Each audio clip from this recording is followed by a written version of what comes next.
Now, say my name. The Rolling Bad Podcast. You're goddamn right.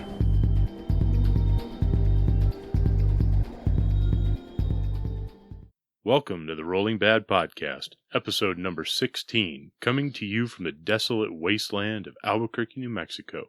We're recording on January 9th, and I am your host, Elric Edge. With me tonight are Bill Costello and James Tapia and Scott Reed. Tonight, we're going to discuss some events that we ran over this last weekend. We did a LVO prep event here in Albuquerque, and Scott has joined us to discuss an LVO prep event that he did in San Diego, both on Saturday. We're also going to do some of our regular bits where we discuss the things that are come out in the last couple weeks, the last few weeks since we've recorded, actually, what we've been up to in the hobby, and all those fun bits. Let's do a show. Yeah, let's do.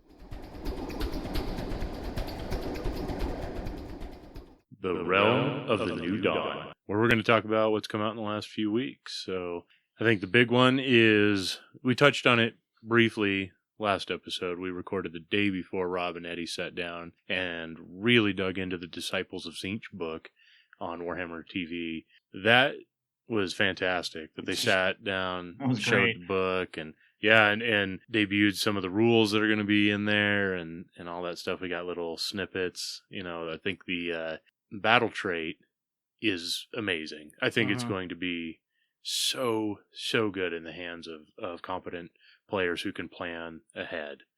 So not me. Or me. Well, you know, it's what do you guys think of it? It looks like they're continuing that power level with, From the Sylvaneth Slint, and Beast yeah. Claws and stuff like that. So I'm happy about that we're going in that direction and that everything's hopefully will equalize here and So whatnot. for those of you, Sorry. And I'm looking forward to the fact that it's very flavorful to who and what that force is. exactly. So for those who don't know, what you're going to do with their battle trait is at the beginning of the game, you roll 9 dice. That's the magic number of Tzeentch. And those are your fate dice. You'll put those 9 dice to the side, and at any point during your turn, is it your turn or I think it's any point during the game, you can substitute one of those numbers for a die roll regarding, there's 9 different options. So to hit, to wound, armor save, casting rolls, unbinding rolls, charges, runs, Battle Shock, I think. battle shock, There we go, yeah. and I think there was one more. But before you roll the die, so if you are rolling to hit with those archer guys they showed, or they didn't show the model, but they showed the rules. They're going to have these crazy Tzeentch archers on discs of Tzeentch, which sounds really cool. Yeah. And you really need to make sure they all hit. You could, in theory, instead of rolling the 3 dice for them to shoot, you could just pick out 3 dice from your fate pool that are all 3s or higher and just count those, so you get 3 automatic hits. They then have command abilities that allow you to potentially get some of those fate dice back. And I'm sure there'll be mechanics on individual war scrolls that may do that as well. Yeah, I bet you. So I wonder, can you use that die for the turn roll? no. That's okay. I was going no. to say that would be, oh God, that would be killer. No, But- not the turn roll. But it's still fantastic because some people were talking about how when you roll the 9 dice, you're really looking for those 5s and 6s. You know, those will be the ones you really use. But every die roll you roll is going to be useful, especially things like 1s, because you can have 10 pink horrors as your battle line. If somebody comes in and smashes 9 of them, and then it comes to your battle shock phase, you can just pick a 1, not only automatically pass, but get D6 of them back as well. That's really, really good. So I think that mechanic it's going to require a little bit of thought, but I think in the hands of some good players, it's going to lead to some big stories. Well, and it's very Tzeentchian too. It's Exactly. very fluffy. So, Yeah, and I could see them releasing a special set of 9 dice oh, you know it. to go along You'll with suck that. me into buying that. So you don't pick them up with your regular dice or whatever, but Yeah, well, hopefully they make enough of them, because they've released a special set of dice with, I think, every release for the last 8 or 9 releases, and they instantly sell out. So Yep. Also, along the theme of the Disciples of Zinch, they this morning dropped the new Lord of Change model. Oh my god. Yeah. It's finally real after a decade. Yeah, it's been a while, because Kairos was the latest thing we got, and that was 4th edition 40K and 6th edition fantasy. Yeah, it makes me feel bad for holding on to my old one. In a box, in shrink wrap, but right, you know. right. I wouldn't have it any other way from you, Bill. Yeah, what do you guys think of it? Looks pretty sweet. I'm a little iffy on the wings, but that's just me. Okay. Because I think they did that with the Bloodthirster. It looked like someone went crazy with the cloning stamp and put a whole bunch of corn symbols in the wing, and it's like, do we really need that? And I don't know. I like it. It's got the little symbols of Zinch in its wings. It's like that's about the only thing I'm iffy on. But other than that, it looks pretty freaking sweet. Yeah, it's just such a, and of course, having the heavy metal team do the paint job, it just looks wow. It actually made me want to think about maybe playing Zinch, but I'd imagine that doesn't take much. No, not really. Ooh, shiny. Yeah. What about you, Scott? What do you think of it? I think it was incredible. I just know I'm going to have to buy 2 because one makes Kairos and one makes Yeah. Greater Demon. That's the cool thing is it's a dual kit, so you can get a regular Lord of Change, which it looks like it's going to have quite a few options so not everybody's Lord of Change looks the same, and then also it's going to have the kit to make Kairos Fate Weaver in the same box. So I'm excited. There's hopefully going to be new rules for him too, because I would imagine right now with the rules he has right now, I don't think it matches the model. How epic the model is. Yeah, exactly. Yeah, it's. They said in the write-up that there was new rules coming out for it in AOS. Yeah. Somebody did point out on Twitter, the picture that they showed is kind of at a weird angle, and it's a lot of blue and kind of purple, and his staff kind of gets lost in the picture. Yeah, it really against does. him. So hopefully we'll get some more pictures soon from different angles and whatnot. Yeah, I couldn't pick out really the staff at first, and I was like, what is that? Yeah. Well, and I'd imagine, because they said they were going to do a game on Warhammer TV using the army, so I would imagine that's going to be on the table. And we'll get to see all his new rules and what he's capable of and all that fun stuff. So, yeah, that was Ben Johnson who got it all. Who's going to be playing it? Is that what I heard? I didn't hear that. Is that they gave the player during the cast? I just can't remember right now who it was. Oh, nice. By Ben Johnson. Yeah. Well, if it's Ben Johnson, then he'll have 6 Lords of Change probably. Have them all painted in a week. So what else have we got? Ben Curry announced he's going back to doing a daily. Yeah. AOS Daily, yeah. Bad Dice Daily. That's exciting. Gives me something to listen to every morning on the way to work. Yeah.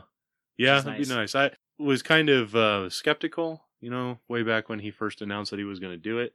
But he, all 500 episodes of it was pretty solid, I think. Raised some good points. And the nice thing about it being a daily show like that is it's always topical. Mm-hmm. So especially now when we're getting so many releases so fast and not just always on a Friday. Sometimes they'll drop something on a Wednesday or whatever, or Sunday afternoon. It's like, with a daily show like that, you can talk about it while it's still really fresh.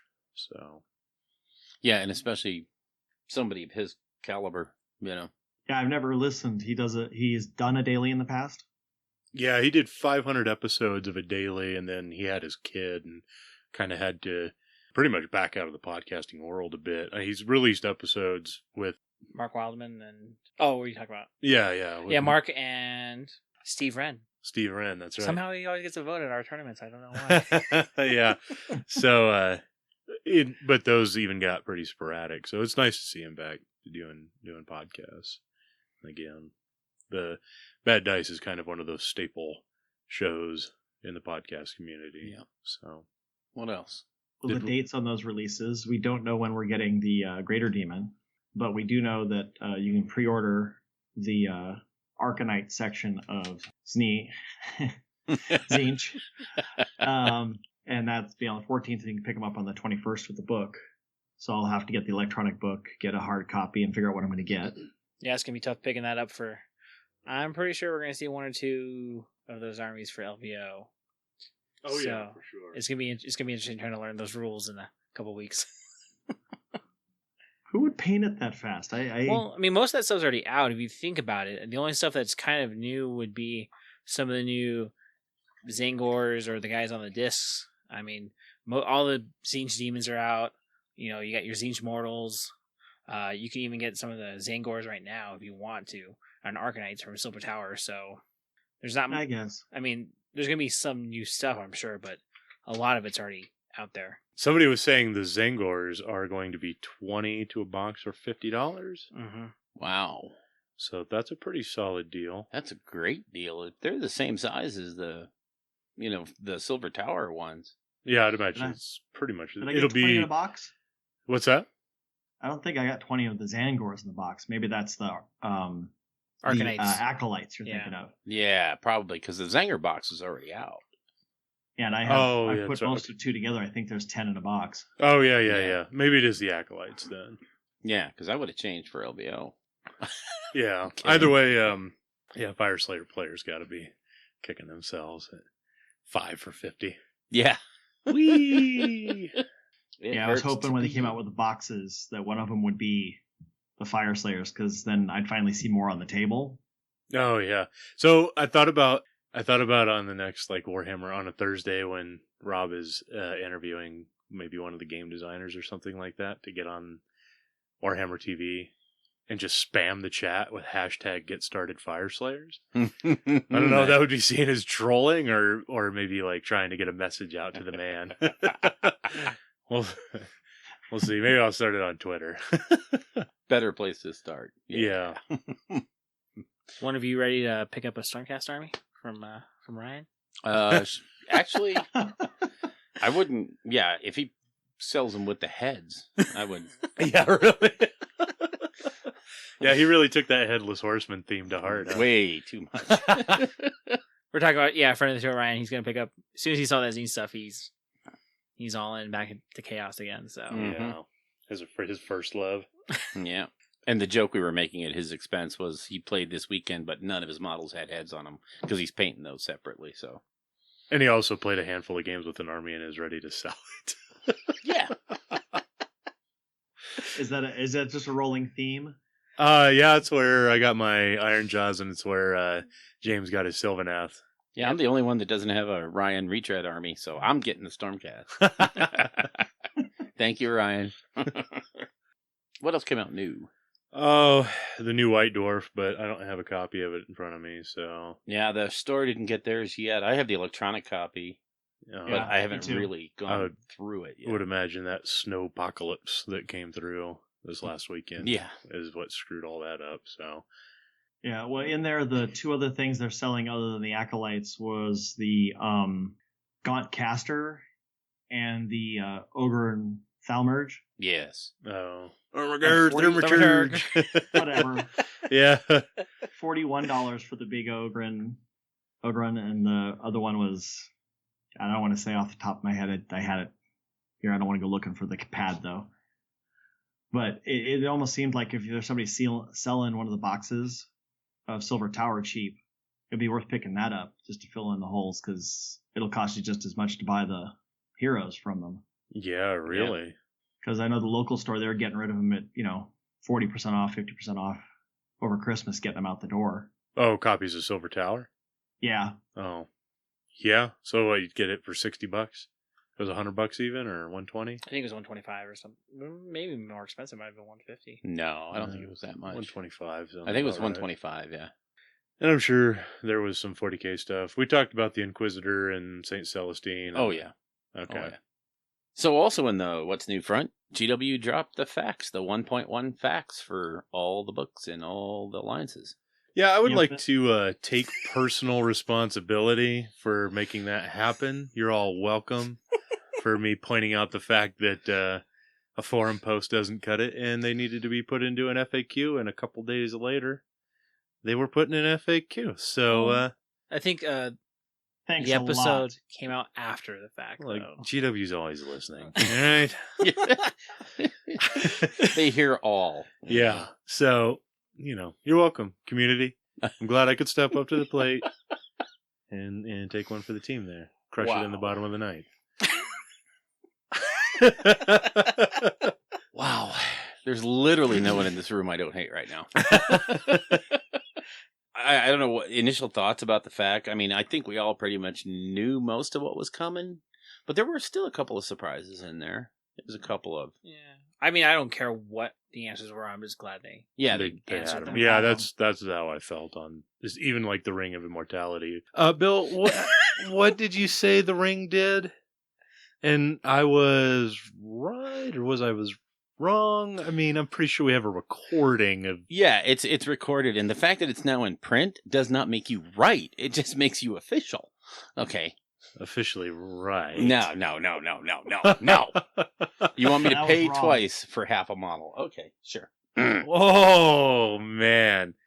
All right. It's okay. Someone else get one that you don't have to pay points. Yeah, for, they don't so- pay points for it, so Yeah, but it's not as good. So that's true. plus you have to live with the fact you're playing Sylvaneth. So oh, that's right. I gotta say nice. Nice, happy thoughts. Happy No, thoughts. I don't have to say nice things. You just I have to say nothing. gotta say nothing at all. That's what my mom told me. Exactly. Well, you know, the one thing, the ruling on the ring, it's okay. I mean, I can understand where people went back and forth on that, and it is contentious because if you truly believe the other way, then it is really annoying when somebody pulls that junk on you. So like you said, I don't care. It's in print, so we play it that way now. It's no Right. big deal. Yeah. So It did, however, create a whole new can of worms that somebody pointed out on Twitter because the FAQ specifically states the Ring of Immortality. So what do you do about things like the Phoenix and all this other the stuff? Flamespire Phoenix came up, and you know, Yeah, come on. that's exactly. Like really. if Death doesn't get it, nobody else does. Just But see, there's also that thing that says, you know, the ring is written a certain way. Is it when you get the Flamespire Phoenix, are you paying points for that ability for it to actually come back? Is that part of the point cost? And, you know, No. that's. it is not. It's not. I mean, It's almost as bad as rules as intended, or yeah, we come Yeah, back to that you know. whole rules as intended or rules as you personally interpret Yeah, them. see, and now I would interpret the Flamespire the same way. If it as the happens ring this where you have way, to pay points. it happens that way everywhere. Right. But, you know, I can see another person going along and saying, well, no, it's not written the same way, so why would you make that logical jump? except it is written the same way. I'm pretty sure. It's yeah. But the comma is in a different place, so, you know. Well, they're English, right? Yeah. They're British and they speak English Yeah, differently. they had a unicolor. Yeah, They, right. They don't know how to speak. It's the problem. Yeah, their the is different from our the. Oh, that's a good point. right. So-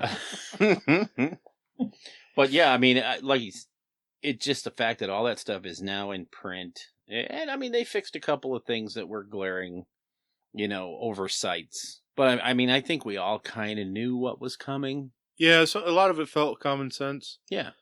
I'm glad they did it. One thing that did kind of suck, though, was basically axing all the compendium formations, Yeah. which I thought was a little.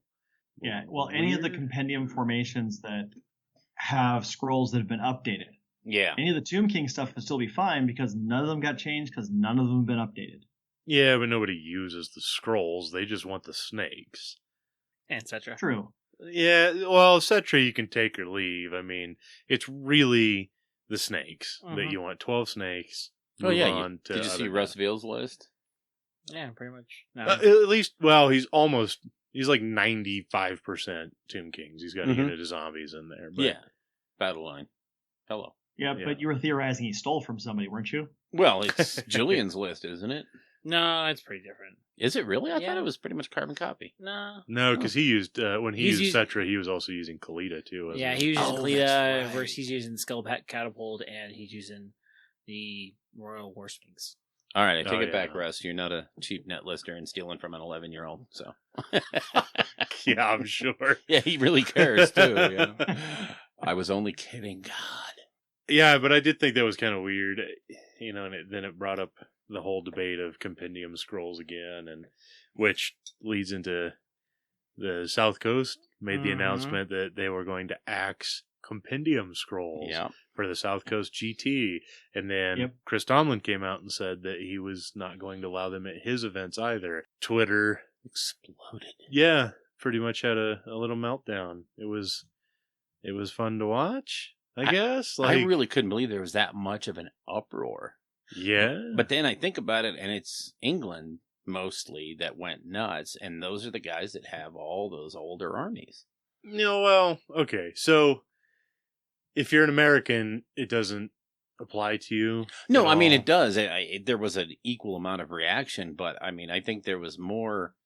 Well, I think the reason they changed back is because of that hue and cry that came out. Sure, but I mean, like, people in the States that were getting upset about it, why? It doesn't affect you in any way. And I know people are saying, like, well, the South Coast sets a precedent. Never has the South Coast set a precedent for the way we play Warhammer in America. We've never used South Coast comp at events here that I know of. Where? We have Where? in other regions, Well, not here in our region. We're I was going to say Walpaca, and No, I don't think they ever used South Coast thought pack. they're If anybody used a pack that was a worldwide pack, it was always either the ETC or what was that other one with the weird points versus Swiss. That was yeah. I think that was the more wild. there was a widely couple accepted. of South Coast ones. I guess, but I mean, it's either not way, as prevalent here, but I wouldn't. But still, I mean, I think it's an indicator of where the whole thing's going, because I don't think they do that kind of stuff in a vacuum. well, they had said that last year. That they said last year that they were going to allow compendium scrolls last year. Yeah. And the following year, which is this year, Yeah. they were not going to. They already told us last year that that's what they were doing. Yeah. Yeah, I don't know if everyone had forgotten that's what they said. Apparently so. But I mean, I think because they had, I'm pretty sure they had said that last year, that following year we're not going to allow them. Well, and sooner or later, GW is going to drop them. Exactly. So, like, that's what I was saying is I have no skin in the game here because I have some destruction stuff that's considered compendium, but it doesn't really bother me. The reality is that these armies are no longer available. Tomb Right. Kings and Bretonnians, more specifically Tomb Kings, because they're a really powerful army that some people want to use. It's that lack of availability. So if you go and play Tomb Kings at a big event and win with them, and then a newer player's like, oh man, I really like the way that army looks and it played cool and blah, blah, blah. Where do I get it? You can't. You eBay, can't. $100 for 3 snakes. Yeah, no. You can. Ooh. I've gone on eBay. You can buy them for $75 to $100 for a box of snakes. Yeah, but I think that's something that the company as a whole is trying to get rid of. Yeah. Yeah. So it seems inevitable that the War Scrolls have to go away. I mean, they don't continue with armies that they've discontinued models with. Otherwise, Dogs of War would still be an army. And I'd have a squad 40k army. Yeah, exactly. So, But I've shown up to events where people will put down on the table Chaos Dwarves, which haven't been supported for a really long time till AOS came out. Yeah. And you'd see people look at it like, what are those? And Well- then you'd have to go through and explain everything. They would. I never had one, but they that's kind of had part rules of it, for them too. with the Tamarcon book from Forge Yeah, but World. they were really fringe and hard to, expensive to put together, and a lot of people didn't see them. I think that's going to be the same thing would happen with these if they keep being played. You're eventually just, the players aren't going to know what they are. I think they should have stuck with the ban. Personally, Yeah. I think Rip the Band-Aid off and just get it done. exactly, Yeah. because what's going to One fell happen swoop. is here, maybe when the General's Handbook 2 comes out in a few months, or maybe a little while after that, either way, it's going to come. You're crazy if you think it's not going to.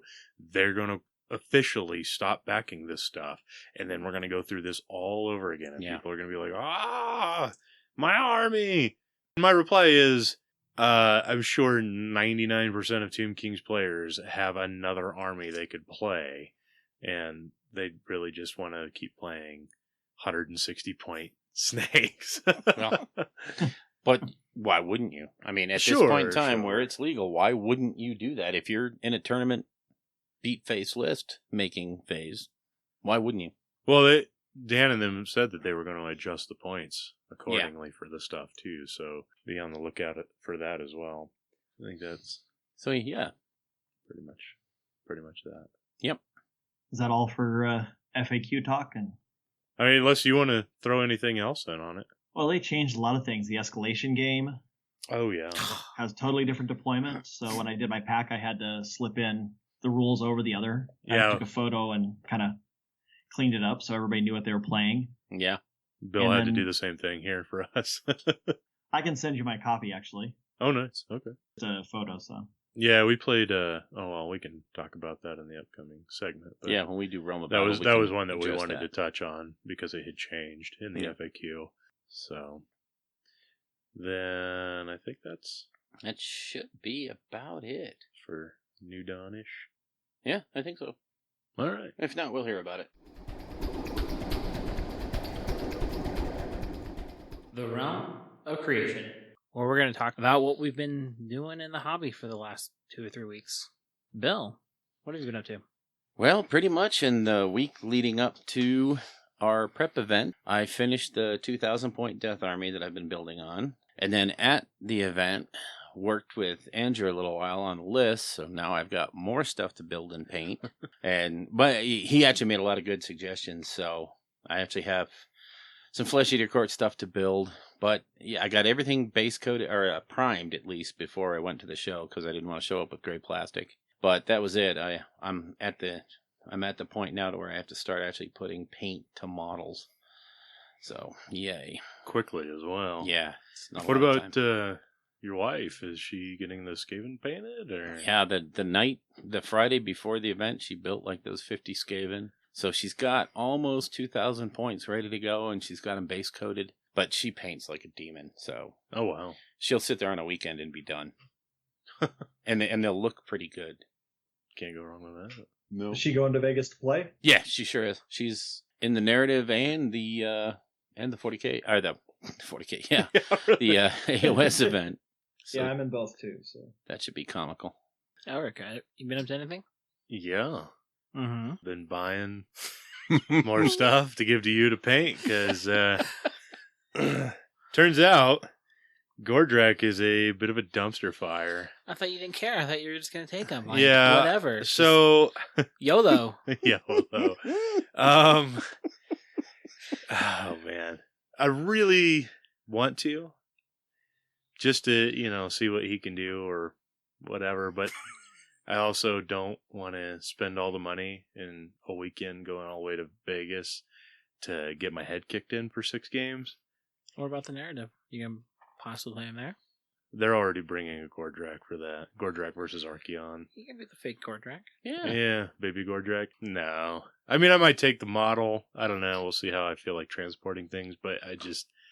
Because, I mean, in the narrative, you're not alone. It's 2 teams. Yeah. So, I mean, Yeah. you got the rest of everyone else to prop you up. Sure.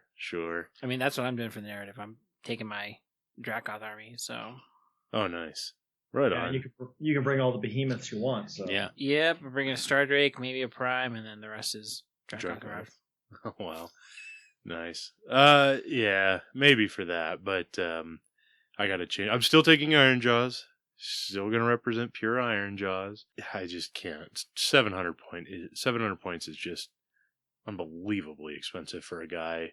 I mean, Bill, you and I played, and we'll touch on this more later, possibly, but I charged Gordrak into a Vampire Lord on Dragon, which is both a hero and a wizard, which is, Gordrak's primo, His best his opponent. primo target, and couldn't do it. Yeah. Couldn't bring him down. No. And then I played Ryan, and Gordrak went into 5 Liberators and died. So Liberators? Liberators. Not Paladins. not Paladins. Oh. Liberators. My Was he God. full when he went in?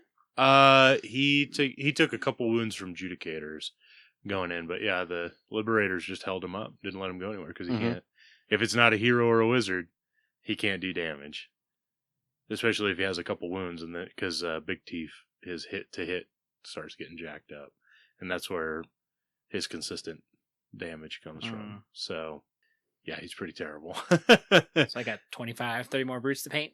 The list is probably going to be 40 brutes and then a handful of characters with a Iron Fist. I tried the Brute Fist, and I just kept forgetting that you have to charge in the hero phase to get the mortal wound output.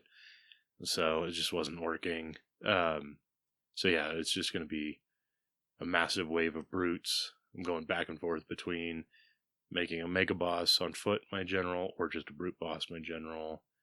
I think with the new idea of a list, I might have enough units around the Mega Boss to make his crappy command ability worth it, but it's also a risk, whereas with the Brute Boss being in command of a big, like, 20-man unit of Brutes, just always being immune to Battle Shock is just consistently good all Yeah. the time. Oh, yeah. So, we'll see. I have to try to get a game or two in with it. Yep. How about you, Scott? What have you been up to? Well, I've been painting a lot of orcs. I know. Still planning on trying to bring that list, but I'm not sure if I want to go with 2 units of 40 or 2 units of 30. Oh, And then nice. the 1 unit of archer orcs that are about 20 for my battle line. Then bring the idol. That's already painted, so that's good. Yeah, and idol. I've got my heroes all painted. They're done. So it's really just boys and boar boys I need to get together. So did it affect your list at all with the FAQ? Well, it means I can't take the 100-point The formation, right? formation there, and But which it means I did get to spend 100 more points, but it also means my charge on the first, my relative range in any given turn went from 46 plus 9 for an average of 23 to 3d6 plus 9, which basically drops you to about 19, 20, which is not enough to close that distance. Generally speaking, yeah. Unless maybe you're playing the new escalation, you can get in. Because Yeah, you're and then 18 away. And then that takes away the Greater Wog, which you get to do once, and it gives you 2 swings. So I found the best way I used it in the few games I could play before they rewrote it. That first turn is crucial to try and either, give them the first turn to let them move forward a little bit and then get them, or maybe close that distance the very first time with your extra movement. Do that Greater Wog and then hit for all those swings. Very alpha strikey. Yeah. Yeah. Other than orcs, though, I had that tournament, so I was painting up some terrain and putting it together, getting some other pieces together. The store we played at has its own terrain, but we added some to it, Right on. and that's mostly what I've been up to is just orcs and that. I've got some other stuff waiting in the wings for after LVO, but that'll be after. Yeah. Do you have a war boss on Wyvern in your army? Nope, just a regular boss on a boar. Okay. So I kind of like the war boss on Wyvern with his Wog. It's only one attack, but it's all the time, Mm-hmm. as opposed to the Iron Jaws boss where you have to roll a die for it to go off. So, and the Wyvern he's only like 220 for a monster that flies and, has respectable damage output, I think. Well, your basic boss does the same Wog. He gives everybody within his range 1 attack, and so you just need to keep him safe. So Right. everybody keeps swinging. I mean, it's still okay without it. It's just not being able to close the distance in the first turn. Not really having a chance at it because I'd have to roll really, really well Yeah. on those dice to close it. Kind of hurts. Yeah. Well, you could just take the vampire on Abyssal Terror. Oh, no. Can't do that. Oh, just take Saul the Faithless. Oh, no, you can't do that. What do you get to lightning strike? Oh, no, you can't do that. What about putting free force all the tail? Oh, no, you can't do it. No. Damn. But I can put 2 big groups of orcs on the table and just control some space. That's true. That is true. And board control is actually really important. We've touched on that with discussions we've had over like 25 versus 32 mil bases and all that fun stuff. But board control is Huge. very much a real thing. So. Yep. So what about you, James? What have you created? I have only painted 20 brutes in the last couple weeks. Slacker. Well, that's all I have. No, I gave you. There's Gorgruntas. I'm not even gonna Paint- bother with those things. Not even. Come on, Not man. even. I Nah. might put them in my sideboard. Nope. Not even gonna bother with them. Haters gonna hate. What about the characters? I'll finish them. Those are just 3 characters. I haven't done in a day. All right. Well, I got to build more brutes. Yep. Yep. So. Hopefully, I get them painted in time. Yeah. You're gonna be painting in the car. on the way I'm down. not painting in the car. 3 color minimum: orange, brown, green. There Done. you go. Well, fair enough. To put them in the center of the units. Nobody will know. Yeah, really. It's the one downside of not having the rank and flank. You can't hide the poorly painted guys in the back to die right away. Yep. So, and yesterday I actually dull coated these with Chad. He gave me a good tip on the Tester's dull coat. Mm-hmm. So if anyone's looking for a good dull coat, that is definitely one of the things to use. They were pretty glossy from the heavy washes I gave them, and it got it down to a nice flat look, and there was no frosting or anything like that. So yeah, they definitely look good now. I mean, they look good before, but you could definitely see the pools of wash where it was shiny and stuff. And now they're nice and muted. So Yeah, that Tester's dull coat is good stuff. I heard they changed the formula on that. It was like something that people Yeah, from the old days when it was dull coat. Yeah, It was a different formula, but it was poisonous, sort of. Well, So if you were eating your miniatures, you'd probably die. I thought you were supposed to huff glue, not dull coat. Normally, you turn the can upside down to do that stuff, but evidently the FDA had some major whininess about it. So, but I mean, I guess the new formula is every bit as good. So, for sure. The man stepping on us again. Yeah. So, should we be moving on? Yeah. What do we want to do? The realm of battle? Yeah, we got a lot of battle to talk about. A lot of battle. All right.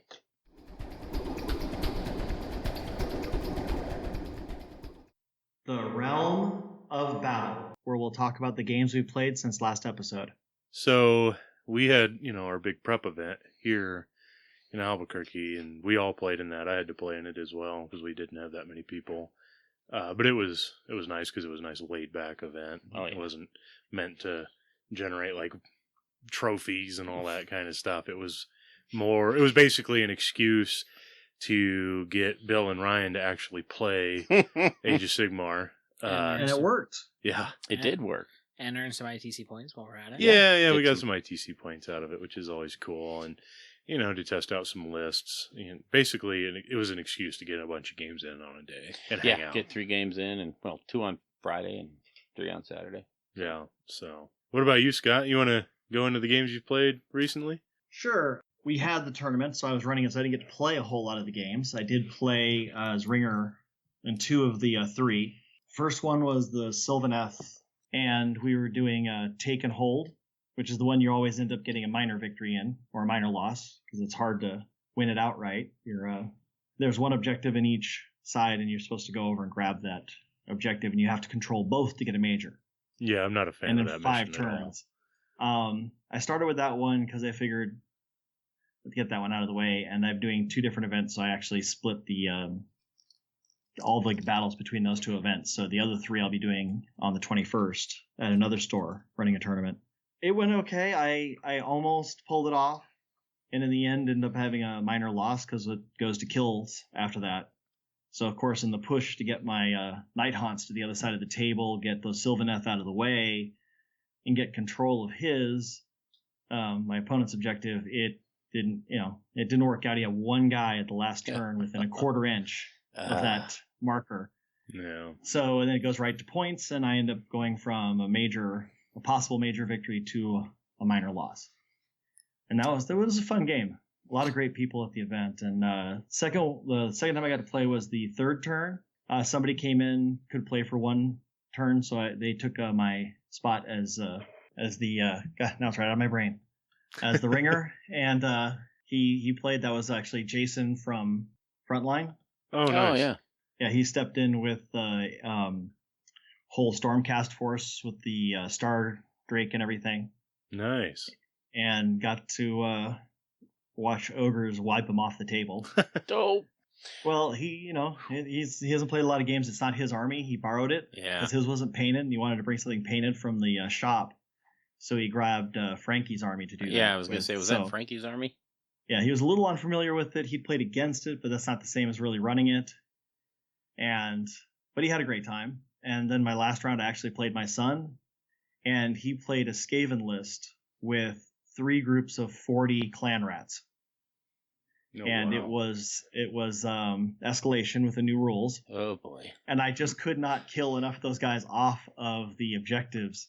So he scored the 2nd turn, he scored the 3rd turn, and as we're through the 4th turn, I'm looking, going, well, I have to wrap up, and maybe we can just call you the victor, because I don't think I'm going to kill enough of them to Yeah. get but 1 point. So we'll end the turn with you end up getting points almost every turn, and I'm going to end up with 2 or 3 by the end.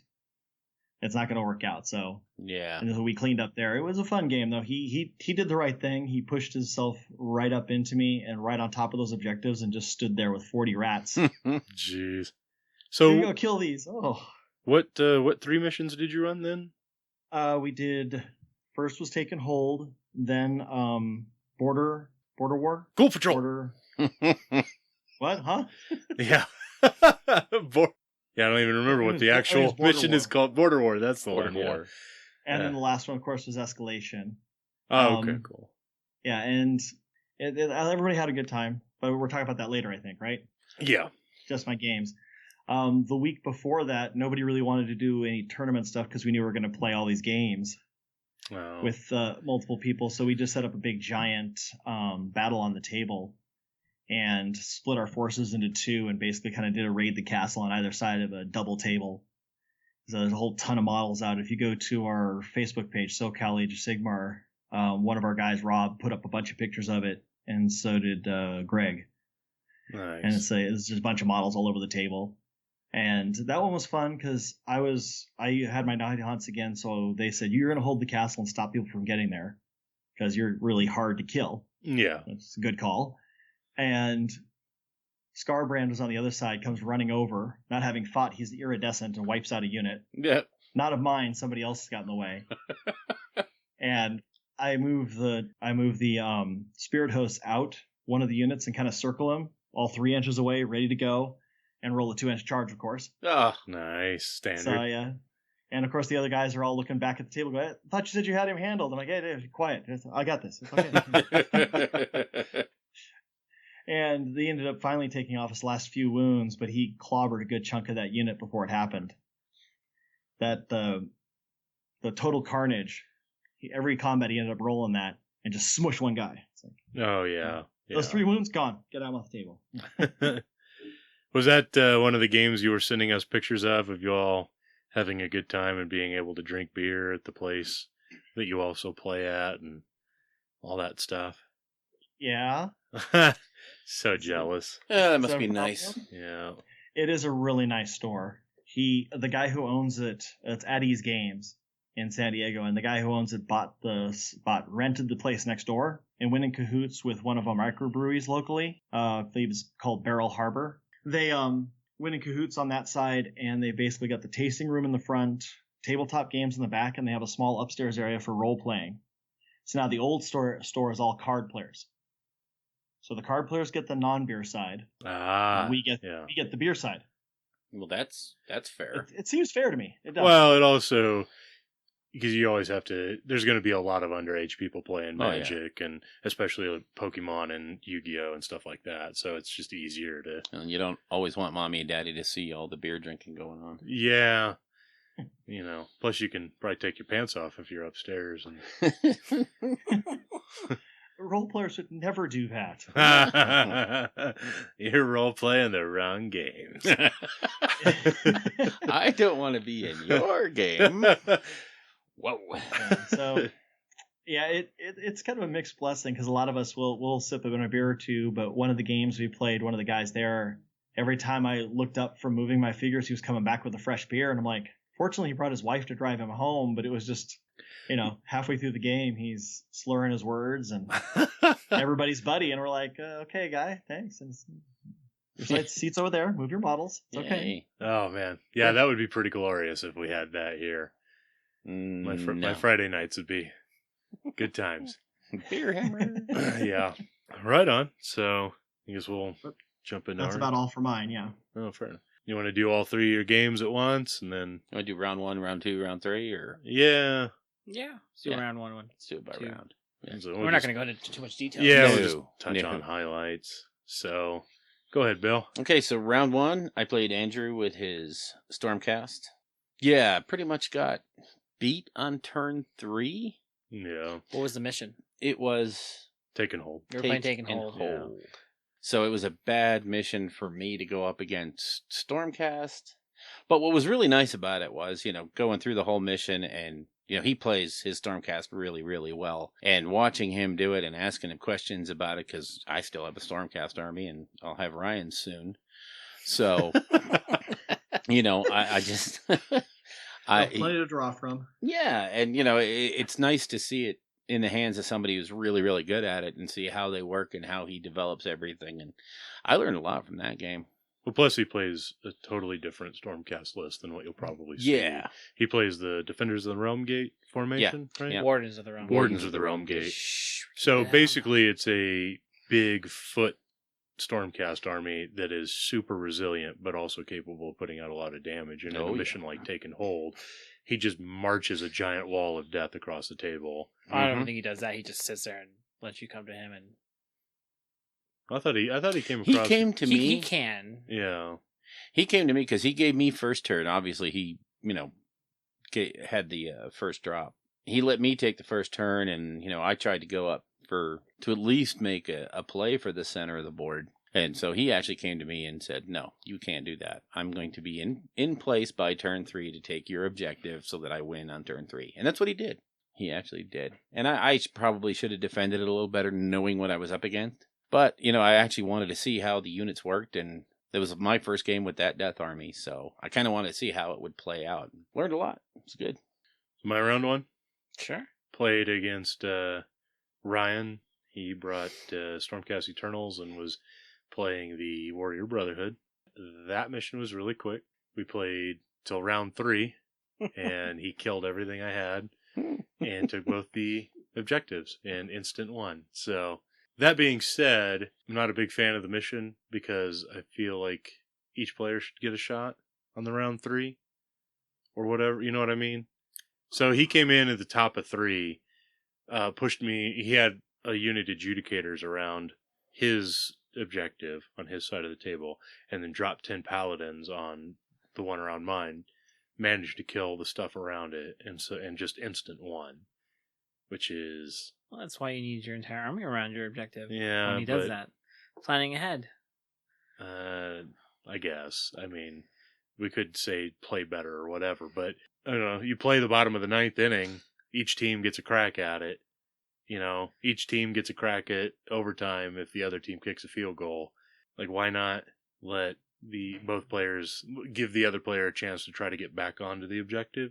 You mean score it at the end Score of at the the turn? bottom of the. Right, because there's so many armies that can alpha strike like that and just blow you off of an objective. It's not that hard. Well, if you have your entire army there, then Yeah, if I There's play no- there's no Moon coming Clan back. with like There's no coming back. 120 grots, but I'm not playing Moon Clan. I'm playing Iron Jaws, or I could be playing Beastclaw Raiders with even fewer models, or like Scott's Night Haunt army that is pretty limited in its board presence, and just I don't know. circle that wagon. Yeah, it's a tough one because if you're playing against something that's that quick and that able to move around, you really do have to circle the wagons. But they don't. The thing with an army like Stormcast, you don't even really have to try because again, you just put 5 Judicators on yours, and then just drop my whole army on yours, and blow you off. Like, it's not that hard because I'm going to come down where I want, when I want, charge what I want, to basically play the game however I want, and you get to watch. So it sounds like I know people always say this objective is this scenario is just a draw, but it seems like from all 3 games that we had that Yeah, they It were all wasn't. major victories. they were Yeah. all major victories. And that's the thing is I guess if both players, circle the wagons and both play real defensively around their own, you could end up with a draw. But if you go after it, if you attack, and you have the army to do it with, you're going to get it. If you have probably either Sylvaneth, Stormcast, maybe even Beastclaw Raiders could go out there and Alpha Strike and blow everything off of. Yeah, well, everybody has the opportunity, like Scryer, or just Chaos in general. Well, like Scryer Saul. is going to win that one whenever they want. Yeah, At my event, 2 out of 10 tables, there was a major victory. Only- Just reminders. Only 2?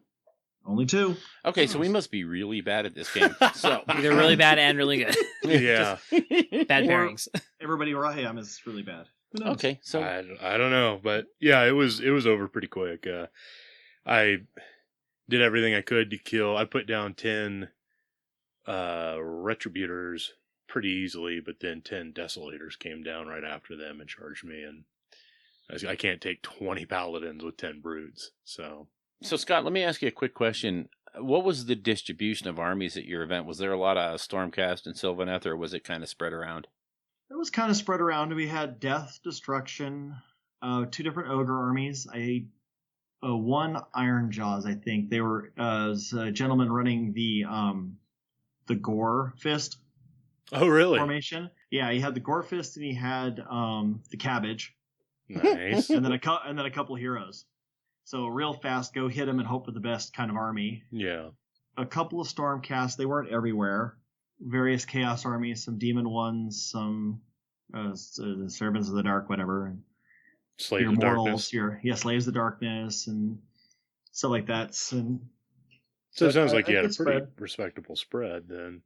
Yeah, there were two purely tree armies, and one the guy who won the painting thing. He had Wood Elf and nice. the Wanderers and Sylvaneth. Sylvaneth. Nice. That's cool. Yeah, we had 2 Death, 2 Stormcast, 1 Iron Jaws, One Sylvaneth? and yeah, I'm like, what's the other one? Yeah, 1 Sylvaneth. So yeah. Yeah, I think Death was the most represented. That or Chaos. Nice. I really didn't get a full count. I didn't go around and collect lists. Yeah. As is like my third time running something, and like the first one was 6, then we had 10. This time we had 20. Nice. I felt very overwhelmed. Yeah, you're starting to approach numbers where you need somebody there to help you as well, especially if you're going to be playing. Well, at that point, you understand the need of a ringer. You at least need a designated ringer. Yeah. That way, if they're not playing a game, they're helping you officiate and get scores and everything. And then if they need to be a ringer, it doesn't drag you down. Yeah. To have to do that as well. Yep. So have to tag somebody. Yeah. So anyway, your round 1, James? My round 1, I played Jules with his Death Army. Never seen that game before. I know. Actually, I don't think we haven't played this scenario Oh. in a long while. I think it was his other one. I think he was playing his Kalita list when we did play it. So it's a very different list than what he's got. So, pretty much did my Sylvaneth thing. He had some really super unfortunate luck. Oh my God! I think a unit of snakes charged from Karnoth Hunters or something. He lost his command group on the charge in. He lost the champion, the standard bearer, and the musician. Yep. All by rolling ones. All by rolling ones. Into your free woods. Into my free woods. That you just get. Yep. So fluffy.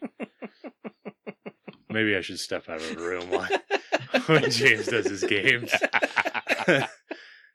So No, it sounded fine. There was no bitterness at all. Okay. No, okay. yeah, so we did that, took care of one unit of snakes pretty much, then took care of the other one, and my game wasn't over as quickly as your guys' turn 2 or 3, but this landed to turn 5. I wasn't playing as aggressively as I maybe could have. I was pretty sure I was going to get there turn 5. I just Yeah. take my time. Toying with his emotions. Circling the baby seal. Giving him hope. Chumming the water. Yeah, pretty much. Because childhood should be broken dreams. Yeah. That light at the end of the tunnel is really just Galmaraz coming at his face. Poor kid. So, yeah, I landed up with a major victory. He landed up killing nothing in my army. And I landed up taking all 2,000 points of his. Yeah. Wow. Do you feel you left that game with a favorite opponent vote? Sure, if he wants ice cream. Yeah, really. Oh, so what'd we do round 2? What was the scenario? No, that was escalation. Escalation, that's right. So, The new escalation. This one will be quick because Elric and I played each other. In oh, that yeah, one. we did. Yeah, remember? So, yeah, Bill, you had your new Death Army. Yeah. And I immediately saw your eyes start twitching as you had flashbacks of what Iron Jaws did to you Yes, last I time. did. But you have to admit, these guys held up a lot better. Yeah.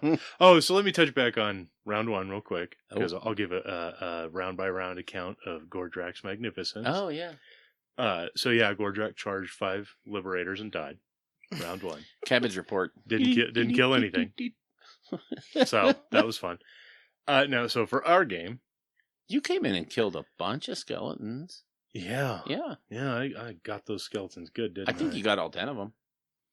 Pretty sure. Yeah, because I killed like 4 or 5 of them with his charge. Mm-hmm. Yeah, I got those skeletons. Yeah. Yeah. Wiped them out. God. No, he killed the skeletons. He killed off the last couple of the hex wraiths that Yeah. were obnoxious. Then he made a beeline for the Vampire Lord. Yeah, charged the Vampire Lord, didn't kill him. Charged the Vampire Lord again after the Vampire Lord fled, like the little undead Manfred that he was. And What did you want me to do? Stand there and take it in the face against a guy who's, I don't know, good at heroes and wizards? Huh, what am I? Yeah, a hero and a wizard. Was so great at that. Well, not really, but... Well, it would also help if you remembered your rule of being -1 to hit. That would have helped a lot. Yeah. Yeah. So I was counting on you to remember that. Yeah, right. Oh, those pesky rules, they get in the way. They do. Slow the game down. Big time. So yeah, he finally got the Vampire Lord Mm-hmm. after chasing him down. He killed the Terrorgeist too. I don't remember if the Terrorgeist was wounded. I think you were. And he came in to try to shift that last objective. Because it was a really, really close game. It was really tight. If I had made that charge with the Harbingers, I would have won that game. 9-inch charge on 3 dice? 9-inch charge Rolled on 3 an 8. dice. Didn't make it. Rolled an 8. That was... Ouch. Yeah, it hurt. Good times. It hurt. Yeah, Bill had it in his head the whole day that the only way to play Morghasts were to summon them. And That's right. Yeah, he just loved chucking dice at that spell all day for nothing. Well, okay, in my defense, the first game didn't last long enough to summon them. I lost that one on turn 3. The second game when you and I were playing, I just rolled really bad for summoning. I mean, it's because the minute I needed them in game 3, I got them. So it was just one of those. Oh, fair enough. So, and the beauty for them is to summon them where you need them and have that 18-inch charge. So yeah, I think you were playing it right. You just got unfortunate rolls. Yeah, just that game that we played. I'm not going to blame the dice, but I had some really bad rolls, especially with the Vampire Lord attacking back. I don't think I did anything to Gordrak. No, Gordrak had 1 wound left at the end of the game. Oh, did he? Yeah, Oh, okay. He almost went down. Okay, maybe I did do better than I thought. But yeah, it was really close. It was a tight game. It was a fun game. I had a blast. Yeah. So, and I ended up winning that with a major. Yep. Barely sneaking out more points on the objectives. 7-6, yeah. Yeah. Yep. So, James? Sylvaneth report. Played Ryan with his Warrior Brotherhood. Yeah, this is the game you wanted. Practice against Warrior Brotherhood. Mm-hmm. In my worst scenario, I think. I'm not digging it. The other old escalation was fine. New escalation... Because you could anticipate the drops. Like, you could build your list to manipulate the drops for the previous escalation. Whereas this, if your list works on certain synergies, they can be kind of messed up. Because they're all over the board, or you're really far back with your whole entire army. And, right. I mean, the trees can teleport. I'm working with ways to deploy so where my Tree Man, Ancient, and the Dirthu aren't like in the back corner going, hey, remember us? We're here too. Yeah. So. How sad for them. I know. But don't they have like a 60-inch move or something? Yeah, if there's another forest on the other side, sure. Yeah, but what is their normal move without? 5. Oh, so they're just useless. Yeah, they're without the teleport. Yeah. Some would say they're literally unplayable. Well, I've always said Sylvaneth are literally unplayable in the next play. They're like super, and they're super susceptible to mortal wounds. Yeah. Oh my god. Hashtag triggered. Oh god, you guys are gonna troll me. I know you're gonna say something before I'm the gonna night's repeat my out. rant from last time. All right. You can do it. I believe in you. Oh man, woosah. Continue, James. So, yeah, I set that up. Of course, he null deployed me, and I think I deployed 1 model on the board too. So that we had talked about that when Andrew was practicing some stuff with Warrior Brotherhood or whatever. That's actually a bad idea to null deploy because it lets you put out with forests. the new way I have to deploy the forest, it's not bad because it's really hard for me to reach their with the deployment zone with those forests. Yeah, the fact changed that a lot because now it's not as bad because you're not giving up all that board space. He's not going to have the room for it. I mean, I can, but just not stretching them out three long. Yeah, going from my deployment zone to his deployment zone, right? Versus wait, you were cheating with trees? You were making octopus lines? Yeah. No, he was basically getting ready to farm in the spring in Kansas and was separating his crops. So, I mean, I think the only scenario that the new deployment hurts me with is probably Gift from the Heavens. But from what I found, I was actually deploying less force when we were playing. Yeah. Still getting the same Yeah. effect. Mm-hmm. So, I wasn't deploying all 12 or 15. I was only deploying like 5 or 6. Yeah. Still worked out for me. Yeah. Warrior Brotherhood's really annoying to play. Really? Yeah. I think you'll hear that again in round 3. Yeah. So, I mean, it's not annoying. It's just It's tough. You got It's a tough you got to roast. sit there and think about every single movement, make every single measurement, measure your 9-inch radiuses from all your freaking units, make sure they can't drop in behind you or something. And I forgot. There's this little corner they can get. Oops! Now his whole entire army's behind me or whatever. Or making a conga line through your lines Yes, of troops. he did a really brilliant move. Was it brilliant, though? It was. So I had Durthu, and I surrounded him with a unit of 10 Dryads to prevent those Paladins from coming in with their 4 Star Soul Maces. Yeah. He dropped into zeros. He conga lined the Paladins through my line, because they can come into combat. Yeah. And I left too much space between Durthu and the Dryads to where he was able to maintain coherency, the 1-inch coherency between my Dryads, and still fit them and fit 4 Star Soul Maces on Durthu. Wow. Luckily, he rolled 4 Ones. 4 ones or Yeah. 2 1 1 or something like that. Yeah. Did 4 wounds. So lucked out there. Yeah. Bad deployment. Now I mean, so I know how to. You deploy them. You can still deploy them around Durthu. You just don't Leave those gaps. leave those. Well, you can still leave the gaps. You just don't leave the gap between them and Durthu. Yeah. You want like Close half an Durthu. inch, maybe an inch at most between them and Durthu, whereas they can't fit a 40 mil base between him Yeah. and them. So, because it's the Star Soul Maces that he's worried about. It's not anything else. Because they're so susceptible to mortal wounds. Because that's the mortal wounds. That's what Oh, kills them, man. If only they had something. Anyways. So that game was pretty tight. I think he felt pretty frustrated the whole time. I don't know if that was Playing against Sylvanas? I don't know if that was you hyping How them could up that or be? what. I don't know. Did I make you a villain, Yep, James? Is that what I did? I think that's what you did. So that game was actually pretty tight. I mean, he told me he felt like he was never having a chance, or he didn't actually feel like he was winning at any point. I was sweating bullets the entire freaking game. Yeah, but I think you also have it in your head that Warrior Brotherhood is like the ultimate counter to your list. Oh, mortal wounds.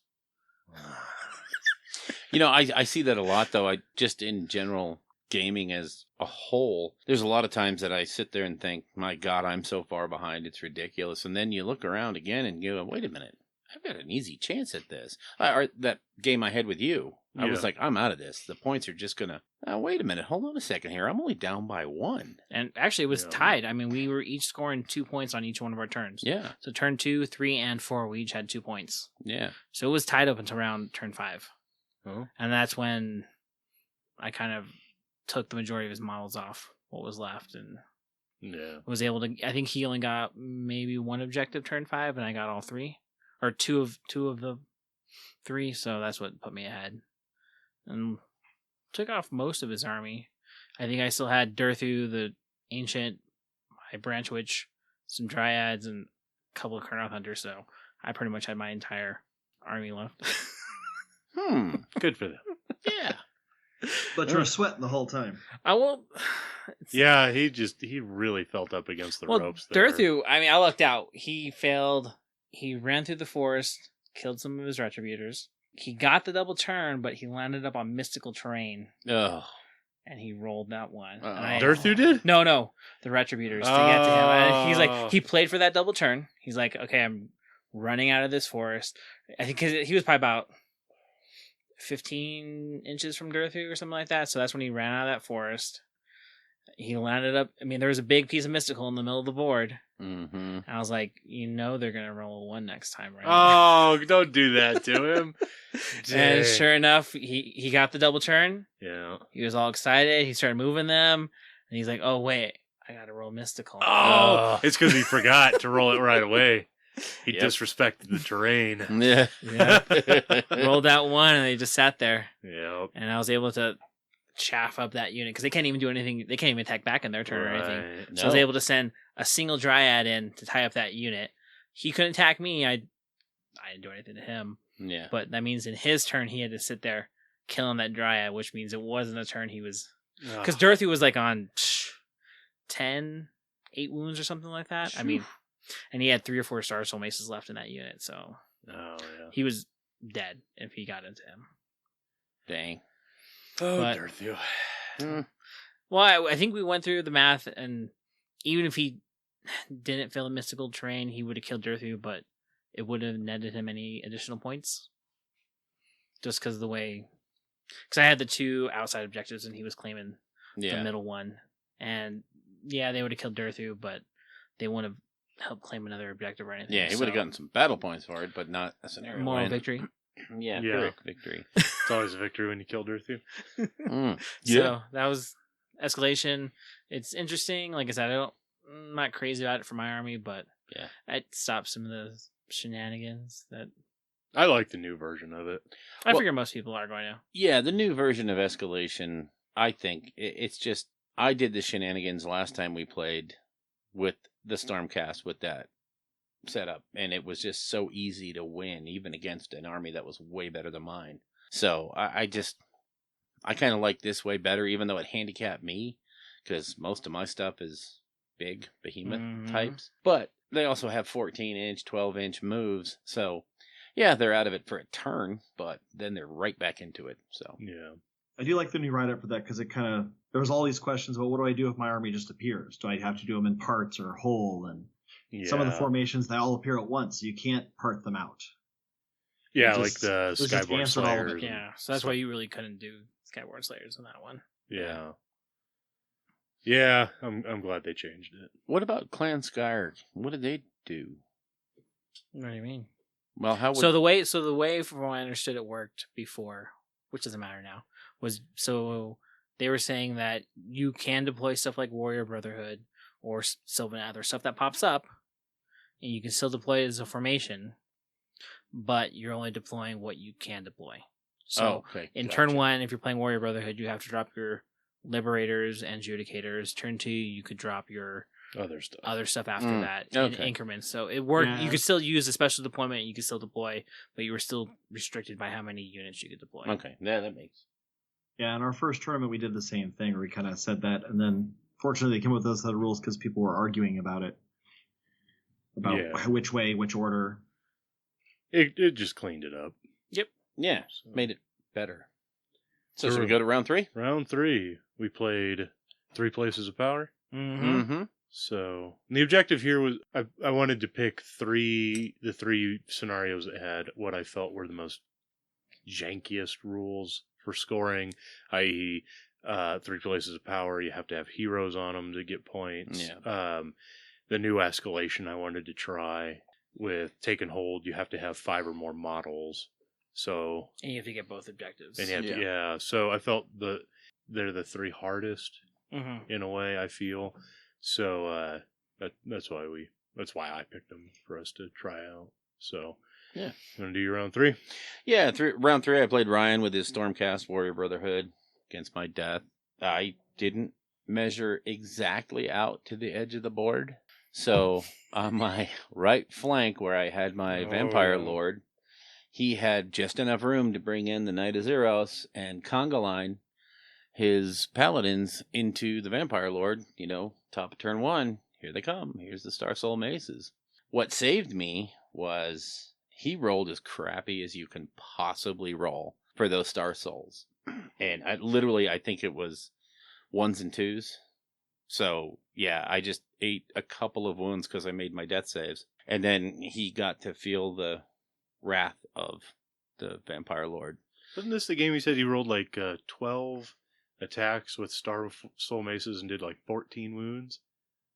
I think you said something like that. Yeah, He rolled that many ones and twos on the I think D3. it was, And then plus you get the death save, so Yeah. you're probably saving half of those or something. Because really what happened in turn 1, he dropped that unit of paladins between the Vampire Lord and the Mortis Engine and a unit of Black Knights. I wiped him out on turn 1. On turn 2, he dropped another unit of paladins, did the exact same thing. He had to fight his way through a little bit of chaff this time, but not much. And he did the exact same thing. He put the 4-star Soul Maces up against the Vampire Lord. And between those 2 rounds of combat, he got him from 14 down to 2. But it just didn't matter because I had my Chalice, I had my kill heals, all that stuff. So by the end of the game, I think I was back up to only having like 6 wounds on him. Jeez. So yeah, he felt the wrath of the Vampire Dragon. It was hellish for him. He just rolled so badly. And he only had the 2 Stormcast heroes, and they're kind of He had the Azeros and the I killed off the other one pretty quick, so he flew the Azeros over to start scoring before I could get my Necromancer over to start scoring. So he was up on me for a little bit, but then it was a question of just killing the Azeros and building up points. So it was actually a good. I don't want to say it was a good game because I felt bad for him rolling that badly because by all rights he should have killed the Vampire Lord because I deployed badly. He took perfect advantage of it and got slapped down for it. So Yeah. I kind of felt bad for him, but I enjoyed it. Did you learn how to deploy against Warrior Brotherhood? Well, I know now that when you're stretching that tape measure, make sure it's 9 inches, not 11. Yeah. Because that's what I did. I just sort of glanced at it real fast, and then he actually came along and went, "No, that's not what you thought." And you gotta remember it's circular because you're on bases. So Yeah. Yeah. So yeah, he played the drop perfectly, and got him in there, and was going to delete that my general turn 1, but it just didn't work out that way. And you can't leave that thing alive because it ate 2 units of paladins. I mean, it just ate them. So, oops. But it was a good game, fun game. Nice. So my round 3, I played against Jules with his really tough death list. I gave him first turn, and he just kind of advanced in a great big wall. He had a big piece of terrain in the middle, and then he put his snakes, his 2 6-man units of snakes to each side of that. Then behind that, he had his vampire on Zombie Dragon, his vampire on Abyssal Terror, and the Mournghoul, all just hanging out, basically in a great big phalanx wall moving towards me. So, my turn 1, I looked at it and I said, well, I have a piece of mystical kind of in the middle of my army. If it goes in my favor and I don't roll any 1s, I'm going to pop Gordrak's ability on the whole Brute Fist, and I'm going to charge 1 10-man unit of brutes into 1 unit of snakes, the other 10 brutes into the other snakes, and I'm going to basically do everything I can to try to burn those down, because I had played against a list that he was using for Slobberknocker, and it had a huge amount of snakes. It was like 6 or 9 or something in the unit, and I hit him with a Bloodletter Bomb and did just enough mortal wounds to burn through the snakes, and then once I got through that, I was able to get through the rest of his army. But that was with mortal wounds, which brutes... that was before General's Handbook too, when they get the mortal wound save now. Yeah, and the death save. So the brutes went in, and I was just rolling handfuls of dice, doing handfuls of damage, just tons of damage, and the snakes were just like, cool story, bro. Love your narrative, but here's mine. Yeah, so I guess I'll just peel off a couple of the ablative wound snakes at the back, and then slap you back harder than you just hit me, completely tooled up with everything in your army, and then I'm going to get all my snakes back. Mm-hmm. And because that's what we do. Because that's just what we do. So, but I tried to play the mission as best I could, because it might be a little gamey, but I knew Jules wasn't. Yeah, I think he wanted to come bash my army, wanted to fight, and he didn't realize the mission until like turn 3 was when he was like, "Oh, got to get my characters," because I was like, "Well, I got 12 points to your 6." And I think that's when he was like, "Oh, well, I'll go kill all your stupid little characters with my Morngul and start picking up all those objectives." So Gordrak actually ran off and hid on an objective because I was like, "Well, I'll play the objective. I'll see if I can't score a win," because Gordrak can't kill snakes. No, like that's not gonna happen. Yeah, because they got a 3-up save and then a 5-up death save. Yeah, and he just has one attack with no rend, one attack with one rend, or 2 sets of attacks with one rend, and then one with the bite with 2.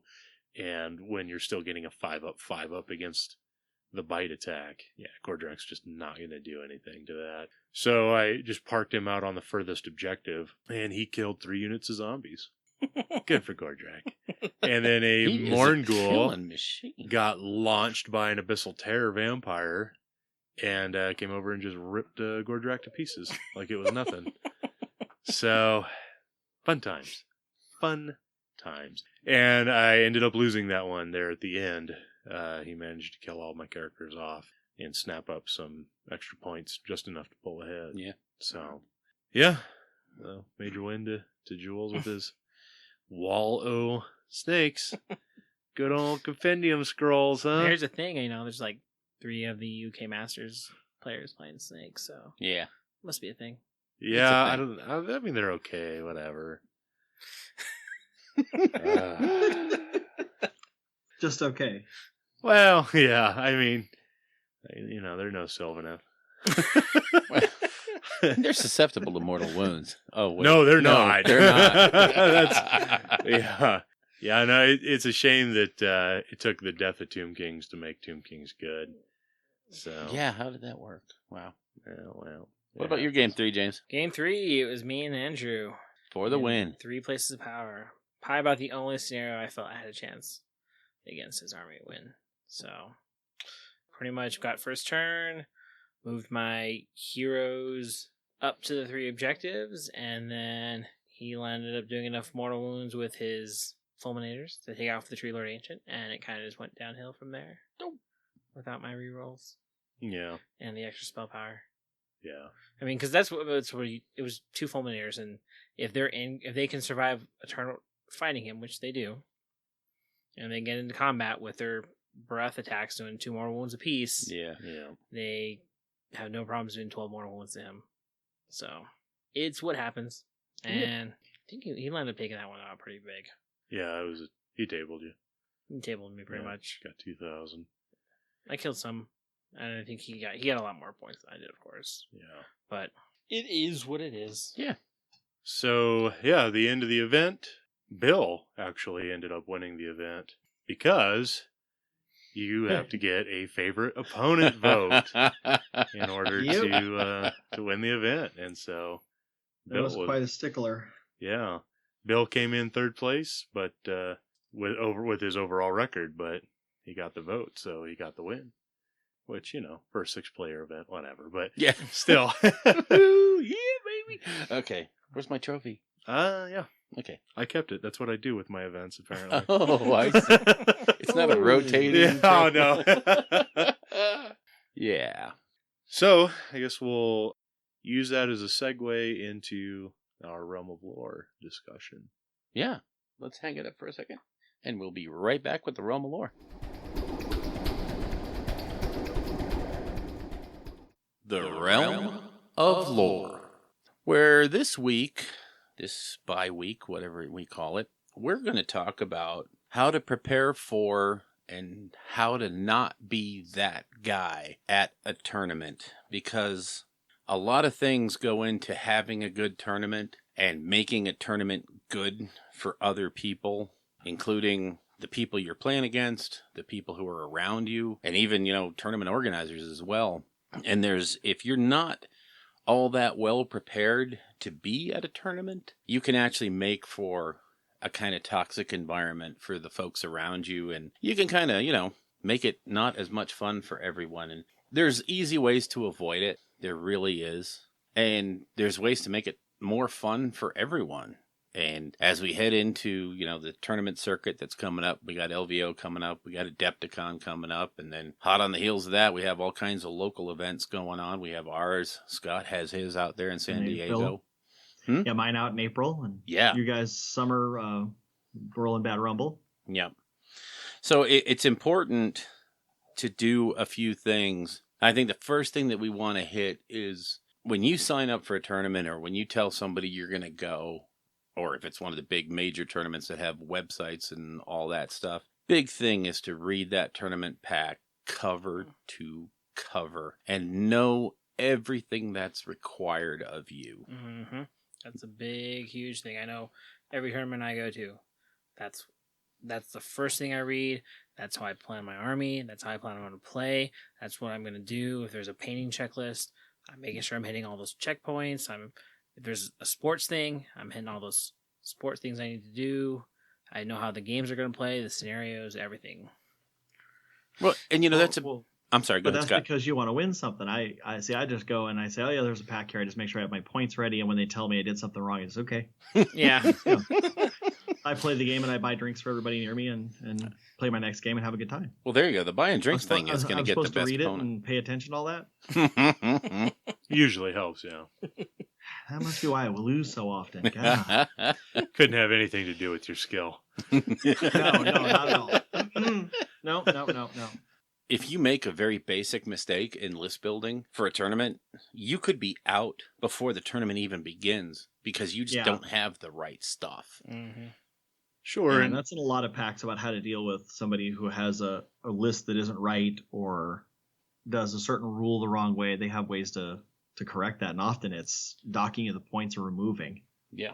Another thing to touch on is if a tournament pack says that your models need to be painted a 3-color minimum or something like that, then and you take models that were not painted, then that's kind of a mark against you, in that you shouldn't put that kind of. It's your responsibility, right? Mm-hmm. When you're presented with the information for a tournament of the requirements of you, it is your responsibility to then meet those requirements.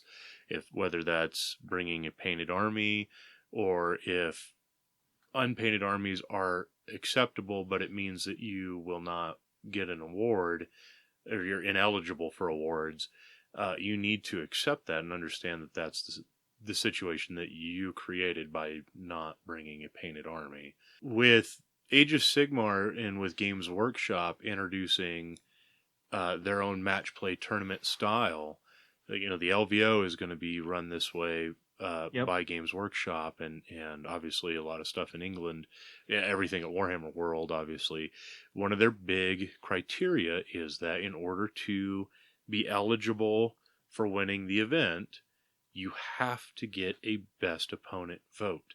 And it does not matter if you win all of your games with major victories and you table your opponents and get maximum points, and even if you have a beautifully painted army, if you do not get a best opponent vote, you cannot win the event. Well, I think it's a favorite game vote, which they define as a bunch of different things, which can be. So I think they said it's not even just like, this was the best game of my life. It's like, well, I played a really cool army or whatever. So I mean, technically, a best painted. It's entirely up to the guy. It's up to the guy to decide what does favorite game vote mean. Does it mean like, oh my god, I really played? I've seen this army. This is awesome. I've always wanted to play against it. That could be your favorite game. It could be, the guy got me liquored up on booze the entire game, and I had a great time. That's my favorite game. I mean, so their definition of a favorite game vote is very broad. Mm-hmm. Sure, but you still have to get one. You still have to get one. Exactly. Yes. Well, and a lot of people complain that can be manipulated, that can be gamed. And yes, it can be, obviously. But really, can it? I mean... Well, I would think in a bigger tournament with more people, since you only have to get one, it's not adding to your score. It's not putting you over the top. It's just saying you have to have one. And out of 6 people in a big tournament, if you didn't get one, there's probably more or less something about you and less something about people gaming the system. Yeah. Right. And you still have to get those major wins, and that's not easy to do all the time, especially as you start to approach the upper tables where you're going to come up against other meaner lists run by more competent generals. So there's still that aspect, and it's incumbent upon you to still manage to get the best opponent vote, however that's given to you. Yep. So I really doubt that there is best opponent fraud. Probably just something, it's a red herring that people use, Mhm. you know, and I've heard the argument a lot come back that is a thing, but with this particular mechanic where you just need one person to say that was my best game, it seems a little harder to game something like that. When they're talking about a 1 to 5 system, and you do that at the end of the tournament sometimes. Oh yeah, right. You know, so Well, I know some people might try to collude and mark. I just can't see it myself, but I'm not that guy. Well, if you need to So- do that too, I mean, if you need to collude like that, then I mean, you got some serious issues. Yeah, but I'll take my issues in that trophy. Thank you. I can No. see the issue Yeah. that if you show up to a tournament, reasonable sized tournament with a group, you could game it as a group.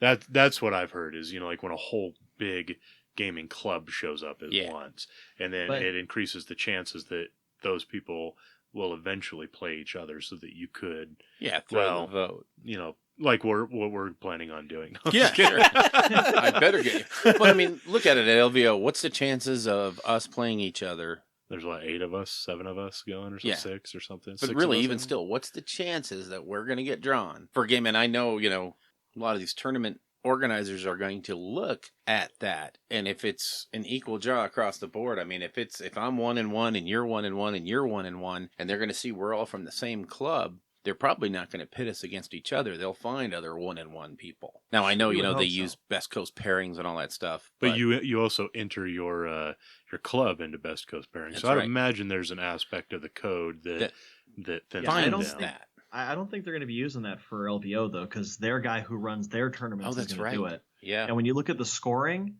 they don't match up because the tournament I just ran, you get 4 points for a major win. 1,000 4 points for a major win, 1,000 2 points for a minor, 2 points for a minor loss, and 1 point for a major loss as you go through. Because I was trying to figure out the scoring because it was different than the last time I ran one.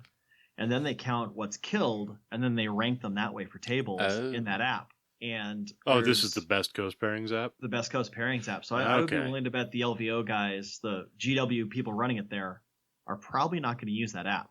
No. I can't say for sure, but it didn't seem to confront with what they want to do.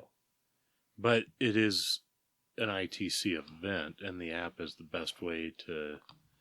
But then again, there's no way in the app to mark somebody with best opponent votes. That's not an option. Right. Yeah. So Right. There's no way to put in a best opponent. You can't put in the paint score because best army is going to get a minor victory added to a Right. score, which I assume means 2 points, not 1,002 points. Yeah. Well, knowing that it's Reese and Frankie and the guys from GW, I'm sure they probably hacked this one out. yeah. I'm reasonably certain they've thought I hope of so. this. Well, it's also not going to be the guy's first event. Yeah, exactly. So They've done this once or No. twice. But I mean, the key thing is here, don't give them the opportunity to mark you out because you're being that guy. What does it take to be that guy? What does it mean to be the guy that ruins it for everybody? Is it you're competitive and you show it? And I wouldn't think so because I know people who like playing that guy who's the competitive edge guy and they want that game. Well, Yeah. yeah, James got his hand up over here because he wants Yeah. the hardest beat face stuff he can find because he likes the challenge. Exactly. Sure. And so you hopefully you'll find that guy who you pair up with during it because that's the way they're going to run it, is that whole mechanic. But a lot of fantasy tournaments I've been to, it's always been part of the score. All those soft things have always been lumped in. And they have different weights at different ones, but I don't remember any fantasy tournament I've gone to have this pall of somebody arguing about that the system was gamed by the club or something. You know, Club X showed up and they all voted for each other in a certain way. I mean, maybe it happened, but I've been to a number of fantasy tournaments and I don't remember that ever being an issue mumbled about. So you know what you do in that instance is if you have a club that you know games the system in order to win it by manipulating best opponent votes, you give them a warning, and if they do it again, you ban the entire club. Yep. And because you'll know who the players are. Yeah, you'll et have the cetera. sheets. Yeah, if I you see mean, someone doing shenanigans with favorite opponent votes, you're going to see a trend over a period But of time. I just don't remember ever seeing it or it ever being No, an issue. it's not. again, I think it's that Red herring. red herring thing. I don't Mhm. think it's ever really happened. I mean, it's a good example, to say, well, here is an issue that could easily manipulate it, but does that ever actually No, happen? I mean, think about how don't many think so. fantasy. I mean, because in fantasy and AOS, we've said this before. As a community, our events take soft scores into account. Whether it's it's different weighting. Some of it's 50. 1/3, 1/3, 1/3. Right. Some of it's 20%, 10%, Right. whatever it Yeah, is. 60, 20, 20, something like that. Yeah. So whatever it is, and we've been running events like that for years and years and years, and we've never had an issue with that kind of stuff. I mean, it's just an accepted fact of our community, and we have other people, other groups, other communities coming in, and it's just something we're gonna have to negotiate over. I think. I mean, if you don't like like I always say, if you don't like the pack for an event, Don't go. don't Don't go go. and Don't run go. your own. Run the event that you want to play in. Exactly. And that's- If you want a beat face tournament, you take the time, you take the money, you take the risk, and run that beat face tournament. And that's I think the best part about tournaments is you can get all kinds of variety. You can get your 33% break even tournament where the painting guys and the really sporty guys are gonna do really well at those events, and then you can have some that where everyone's playing with gray plastic and Doesn't care about sports. doesn't and care it's about all sports and just winning. hit me the hardest. Yeah. And there's nothing against the same club, the same group of people running two different tournaments on different days, one of them being all fluffy and have to be painted, and then the next weekend you run the beat face. I don't care what you bring, just bring your toughest stuff. Well, that's Right. exactly what we're doing. Yeah. Mhm. That's why I wanted to run the Rolling Bad Rumble is more of the hyper competitive, bring your nastiest painted list and I and hear and Silver play to now? win. And obviously sports and some of that will be a factor, but not a major determining factor. Yeah, it's not gonna be a 33 split. Right. It'll be something.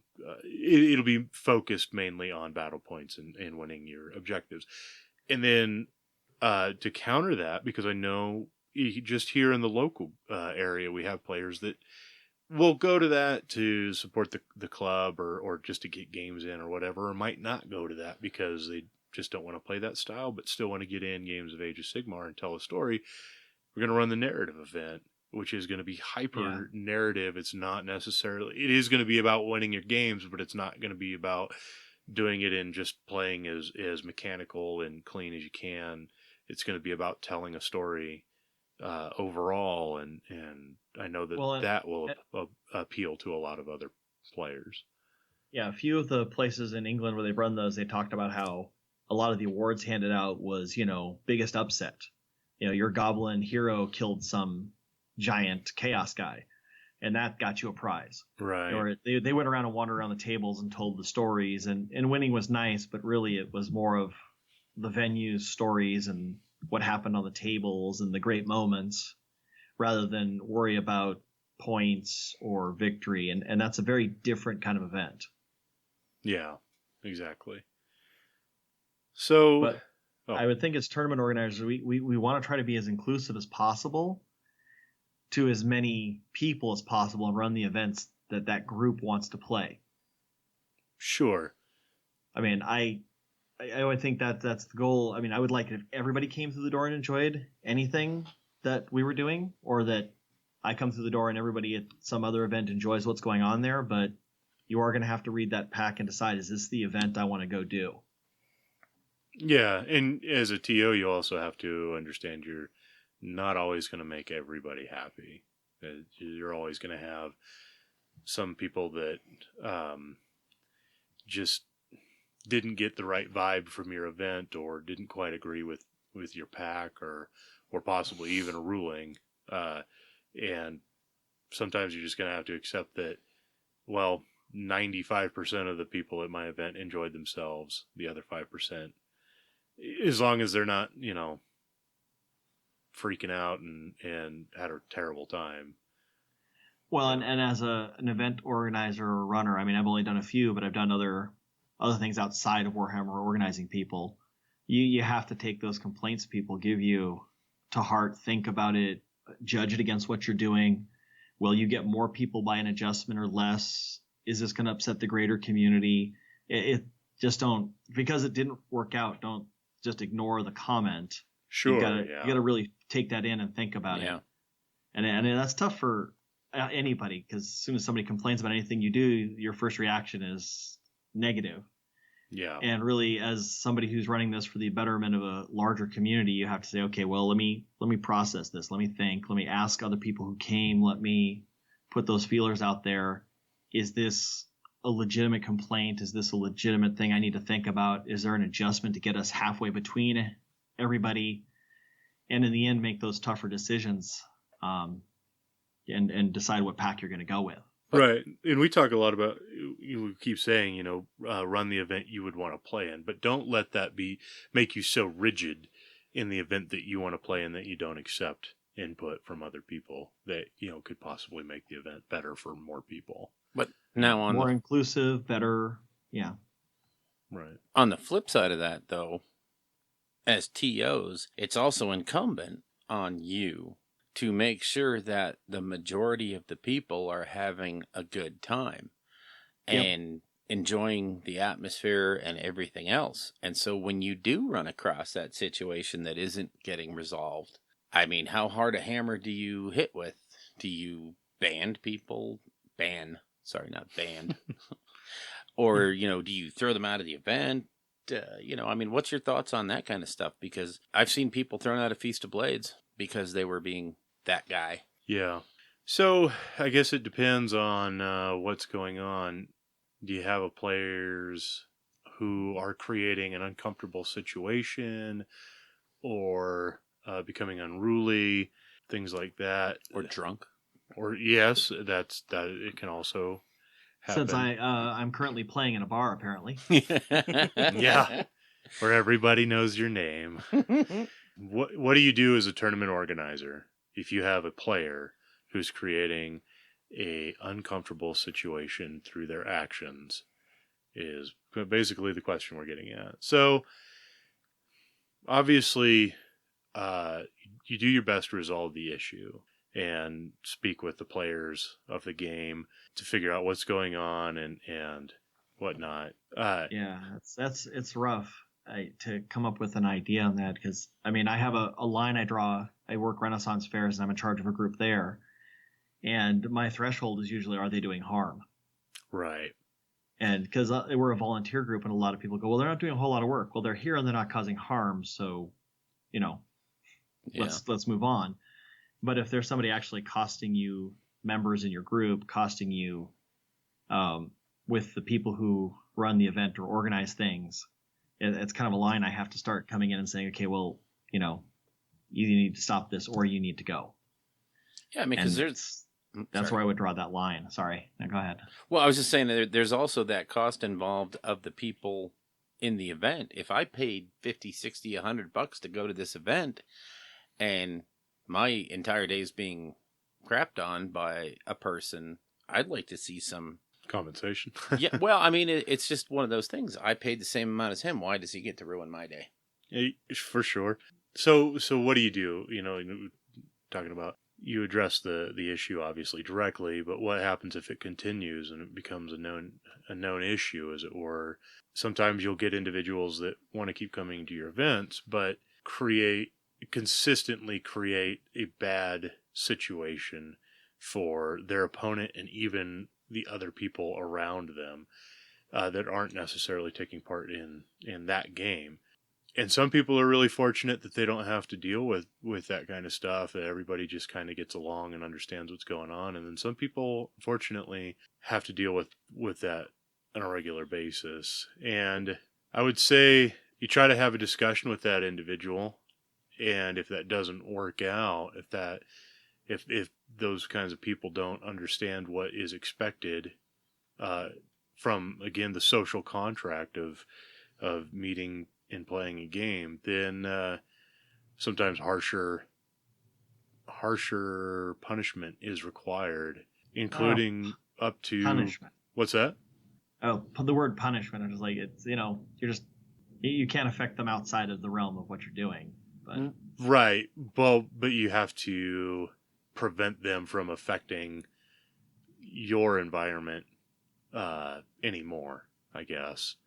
And, that can be up to including banning them from kicking them out of the current event and possibly banning them from future events. That sucks to do. But again, do you want to let an individual or a small handful of individuals consistently ruin what is supposed to be a fun time had by everybody else there? Again, we come back to the social contract. Everybody agreed coming into the event to have fun, and sometimes that fun gets ruined by somebody who just doesn't get it. And that's that. At that point, it's kind of the responsibility of the TO to rectify that situation and reestablish a fun environment. So I would say, yeah, you need to find a way to keep the most people and the most things going, no matter how hard generally it may be, because they may be people you've known for a while. They may be people who just can't handle certain things. I've done role-playing games for a long time, and there's occasionally where you have to go, I've known you for years, buddy, but, everybody else doesn't want to be here and play in my D&D game because you're doing this. And that's kind of a subtler thing, because it's usually not something ruining the event at that moment. It's just something building in a group of people. Yeah. But I can see how that would pop up in a tournament. I've been fortunate enough to, while running so far, the few I've run, nothing like that has jumped out at me during the event. So it does happen. Oh yeah. I know it does. I've been at them where it's happened. It's just, fortunately, I haven't had to. Independent Characters, Carl Tuttle and those guys for their 40K podcast, they did a whole episode on this issue, and they had some really great, remedial ideas and actions and stuff. But again, I think it just comes back to everything has to be dealt with on a case-by-case basis. You can't just make one big statement that says this is how you handle this, because it's interpersonal, and you'll never solve that with a structured list of things to do. Yeah, one suggestion that I got was if you have somebody that is, again, a known issue, perhaps in the next event, if you know they're coming, maybe have them help be an organizer so that they can see from the outside kind of the situation that could be created from their actions. But if they're the only person that is the known issue, then they're probably not going to see that, you know. So, well, and actually one thing we haven't mentioned is, as an organizer, because I noticed going through my pack, there were some things that may not be so clear in it. So as from my point of view, I'm a teacher by profession, and when something happens in the classroom, the first person you look at is yourself. You say, okay, how did I facilitate this to happen? And with the tournament organizer, that's your pack. That's right. You need to make sure it's clear. You need to make sure it's set. Yes, the players coming need to read it and understand what event they're coming to, but you may have something pictured different in your head than the pack really describes. Because I've been to a few events like that where some people get really upset because it wasn't explicit in the pack exactly how things are going to be done, and that caused issues. And I was reading through mine from the last one, and I can see a few places where a little better wording may have fixed one or two problems, but I also borrowed it right from GW and changed the names to protect the innocent kind of thing. Does that fall back on the player where if something's ambiguous, ask the TO? I mean, I've done that before. It's like I read the pack, I'm like, well, you've played games for a long time, right?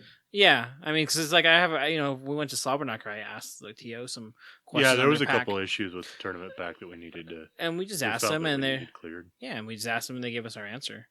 So I mean, but having played a lot of games, you've had guys, you're playing the game for a while, whatever it is, a board game, role playing game, whatever, and they think they know something works a certain way, and then when it finally comes up, that's when the problem happens.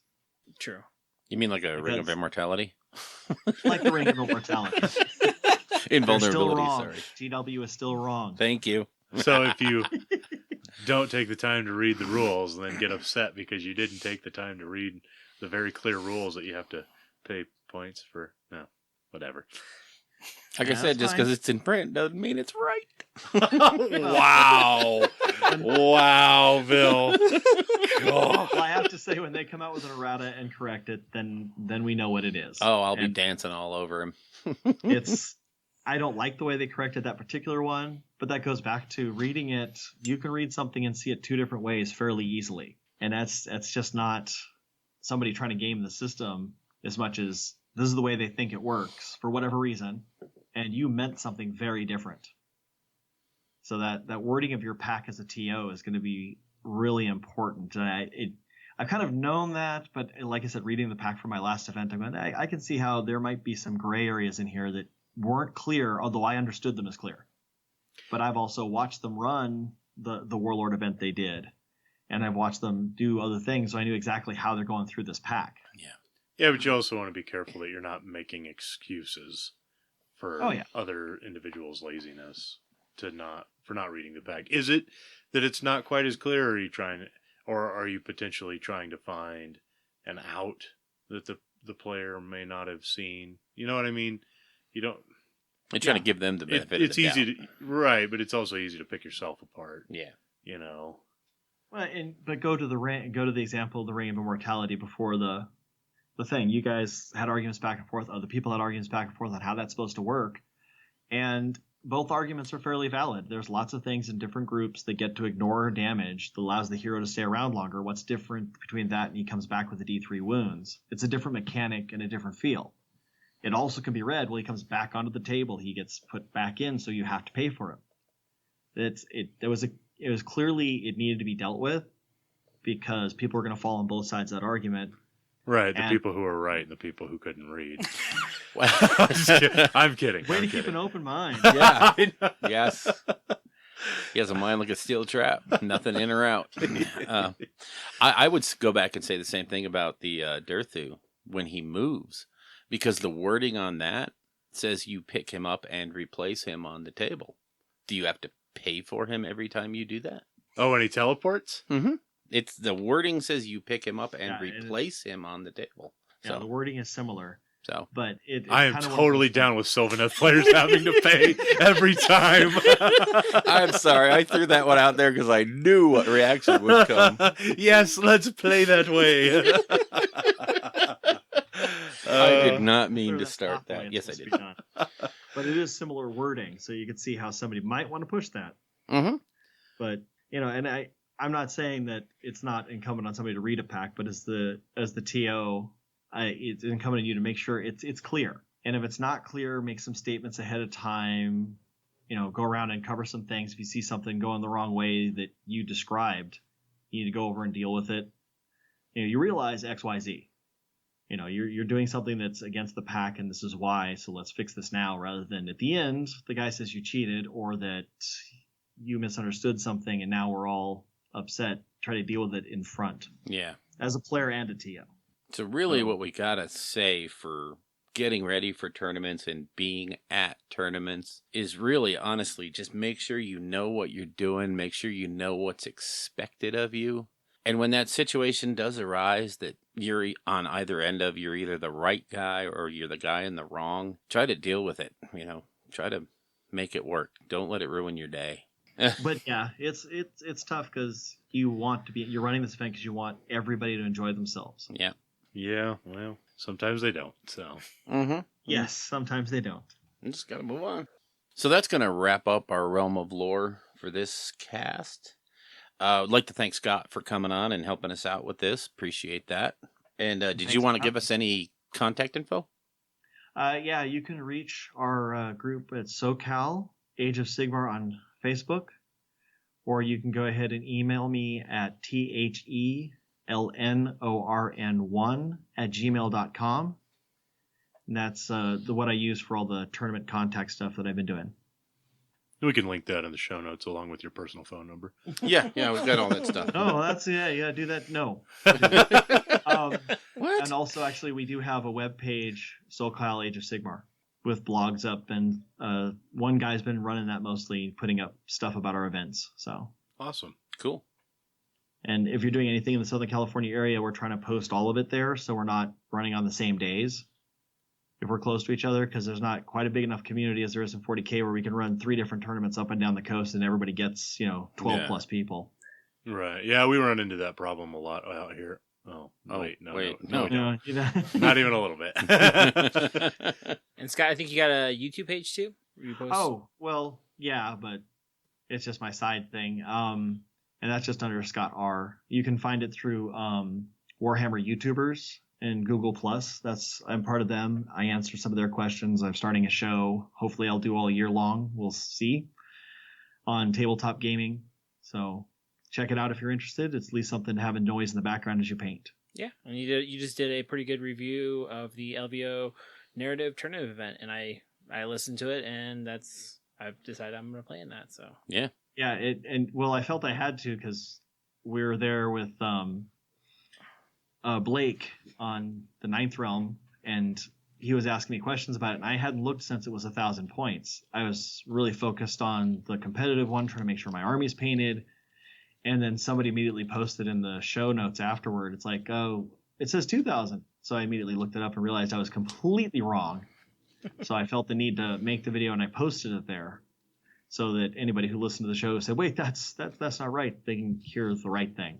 I like correcting myself right away if I make a mistake. Yeah, I'll put a link to that video up in the show notes because that's a really great breakdown of how to go to that narrative event and not be that guy. Well, after rereading it, I am really excited about going. 'Cause Yeah. It means I can bring the elves I painted, which have no battle line, because it's not going to be needed. Right. mm-hmm. And I mean, they're fluffy. They're a wonderful little. I did it for a contest online. They're done. They're painted, and I can never use them because there's no battle line. Well, I can use them at this. I just like the way that you're going to be able, no matter what alliance you're playing, you can be on either side because they don't care. You pick who's a side. coming. Yeah. Nice. Yep. Yep. You're either joining Gordrak and Destruction, or you're trying to stop the big bad guy. So. Yeah. All right. Cool. So thank you again, Scott. Really appreciate it. Yeah, man. Thanks for joining us.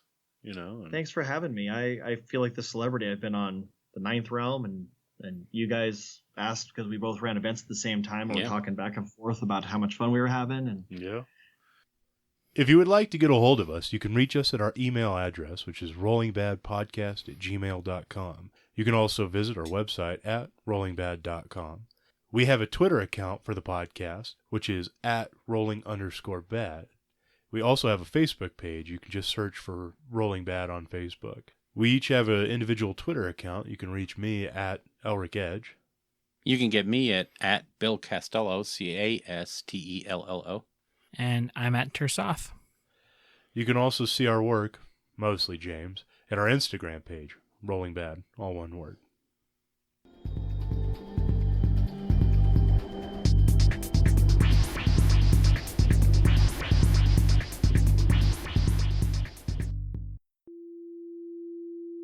Wasn't somebody saying the Zanger?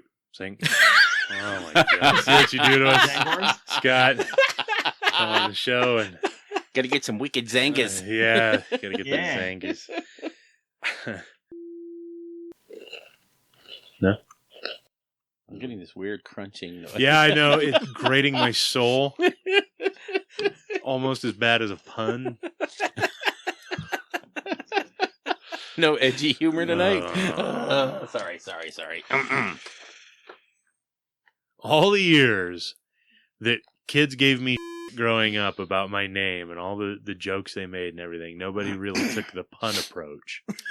And then it took some joker from up north to just decide that that's like his pastime is to make puns with my name.